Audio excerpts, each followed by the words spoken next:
Hi, I'm Craig Phillips. In this range of videos, I'm going to show you how to make your home more energy efficient.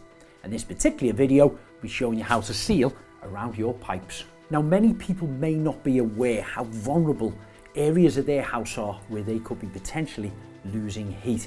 One particular one is in the small areas of just around the pipework. Now, if you put your hand close to these, certainly the ones that exit outside the house, you may feel a draft coming in.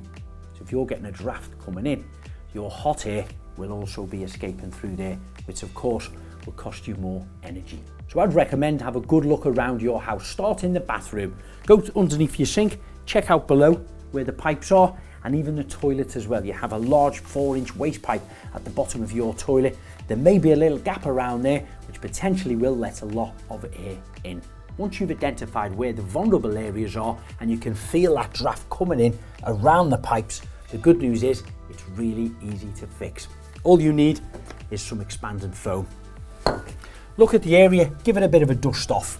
Now this can be a little bit messy, so if your walls may be wallpapered, painted or tiled, you might want to cover them up with some masking tape and put a bit of cardboard down on the floor. We're doing a refurbishment, so we don't have to worry about protecting this now. But I'm going to wear some safety specs, and of course you can wear some gloves if you choose to.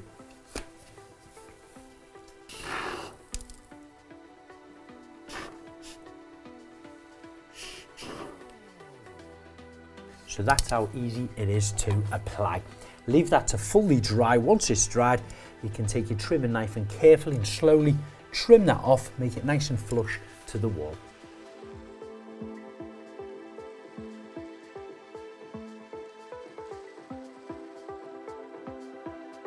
Now it's advisable to only use the expanding foam when the temperature is between 5 and 25 Celsius, and of course the area is dry and dust free.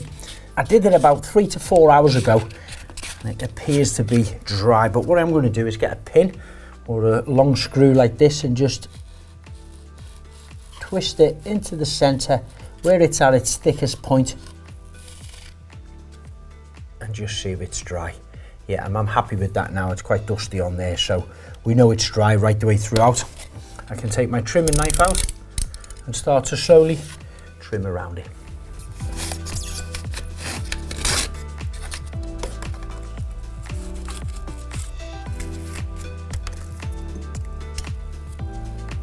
Now, when you look underneath your kitchen cupboard or your bathroom units like this, you might find that there's been a different refurbishment on in the past, and you could be left with some holes.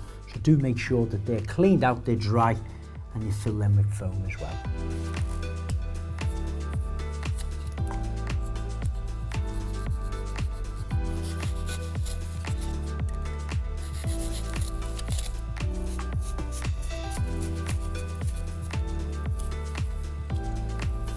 So that's how quick and easy it is to seal around your pipes, which is going to stop the cold air coming in and the warm air going out. And if you want to see some more how-to tips like this one, subscribe to the YouTube channel. But if you just want to know about the vast range of products that Silverline stock, visit their website, silverlinetools.com.